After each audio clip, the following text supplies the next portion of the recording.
has an apron, on top of which, a very bloody apron, which would have been like that, and on top of which is a belt, a thick leather belt to hold utensils and knives, again very accurate.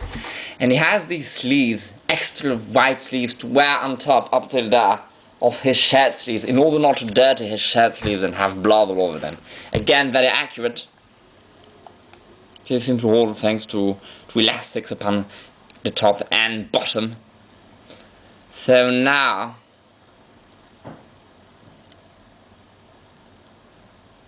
yes, so he first appears dressed like so. Wednesday afterwards go for a walk after the fight. It is really the same scene, supposed to be the same there, I mean, for he's wearing the exact same outfit. Had already examined that, all wearing exactly the same clothing. And that is when he first wears his sort of burgundy, I guess, sort of scarlet, not scarlet red, but sort of dark red, burgundy hued frock coat, double-breasted frock coat, again, very accurate. It does have that sort of wider bell-bottom sleeve, I had said, like for the other character who also has a red coat, except it is a swallowtail coat, the one with the red hair, I mean orange hair.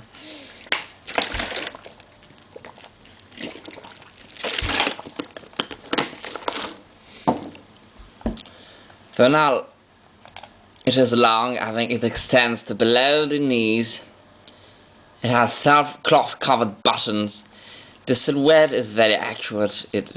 What they put in the interlining must be very accurate to really recreate that silhouette, how it falls upon the shoulders and the body and all, upon the chest area.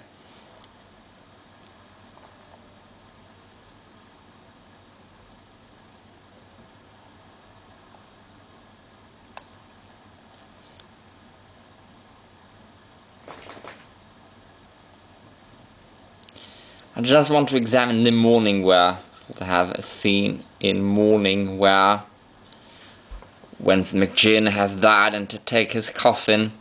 Now it is funny, if he has all these outfits and all, but the dead rabbits did not actually wear black. Although it is very important for him, he was that sheriff and he does not wear black. I reckon giving forth, because now he has obviously left Bill the Butcher's gang, he has been thrown out of it after being almost beaten to death in a Chinese pagoda. So I think, having been thrown out of Bill the Butcher's gang, it is to success that he no longer has money and or people to procure him with new clothes, and so he simply wears the same. I'm trying to find the exact spot.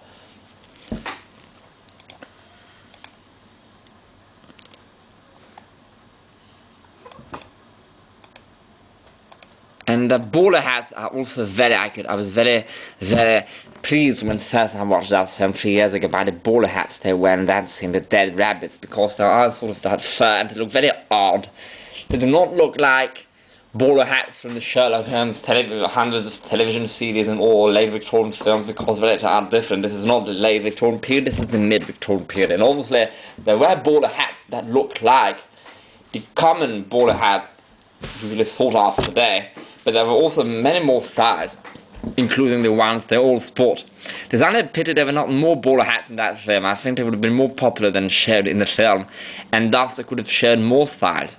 Even within the very small array of characters who do sport bowler hats, for some reason they all have exactly the same. I think this was for a code, for the audience to understand they were all the same gang, the dead rabbits. Although I have doubts that it would have been like so generally. I mean, I don't think they would have had the money or facilities to acquire all the same hat, exactly spot on in the same color hue. It seems a little bit exaggerated.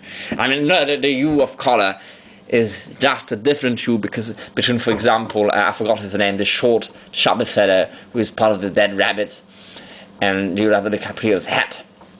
Now, the funny thing is that Leonardo DiCaprio is wearing a black waistcoat, but it has gilt buttons, as if he had not even had the time to procure himself with black clothing. And this would have been rather taboo back then, and mourning etiquette was followed very, very much. But now all the undertakers behind embossed with in full black mourning outfits, the mourning frock-coat, black toppers, and a lot of them seem to be actual gossamer, which is great. The hairs, and so they're all in black with white shirts, and for some reason they all have turned down colours upon their shirts. I do not know why. Was that a director's decision, or was it actually something based on something historical? And way more about the late 19th century, in explanation, 1880 to 1900, but less about that before, and the more before it goes, the less I would know, but I still do know quite a lot. What I do like is that being the dead rabbits, they clearly have dyed, most of them have dyed their shirts red, and it looks like it has been dyed, i.e. they clearly, some spots of white, some are reddish, it looks like it has some bubbles of red in some places, so it looks authentic, it looks like it would have been homemade, without using much time. Also behind them there's a shop that actually says Stella used clothes. Again, very accurate, as I explained it already. They would reuse clothes, especially in the 5 Ponds, which was the worst slum. Maybe back then it was not the worst slum anymore, but anyhow, in the movie it is clearly meant to be still the worst slum on earth. So.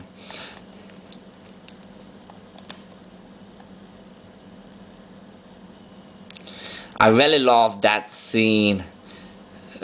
But you know what, I will just finish there. I mean, I'm done with Gangs of New York. This review was enormous. It lasted for more than 4 hours. I have to explain a lot of things. Honestly, I have to say, this movie, my hat off. I mean, honestly, a masterpiece in every sense of the word. The camera work is great. Not my favorite style, but still in the style of Martin Scorsese, in a more normal style. I would have preferred something like Tim Burton's, or the fellow who copied him, who made a series of Unfortunate Events, 2004 movie, not the crappy television series. I watched the full of it, and it honestly is absolutely lame. It is awfully lame. But the movie with Jim Kelly is, I reckon, one, if not my favorite film ever, an absolute masterpiece.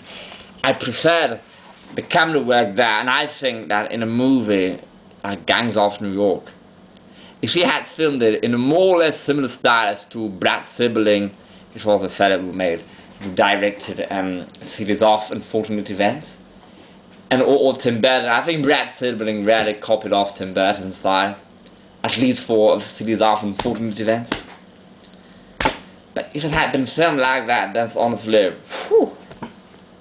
But as it is, I mean, some parts, like when he beats the fellow to...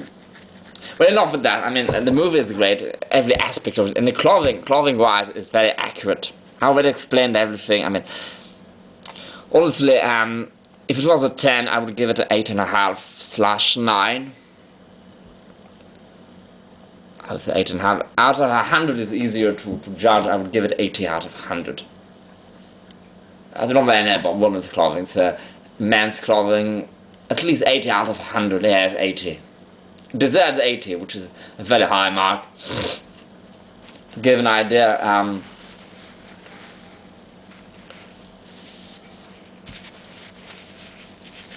the Sherlock Holmes television series I would give, with Jeremy Brett, called Sir Arthur Conan Doyle's Sherlock Holmes, which ran from 1984 to 1994.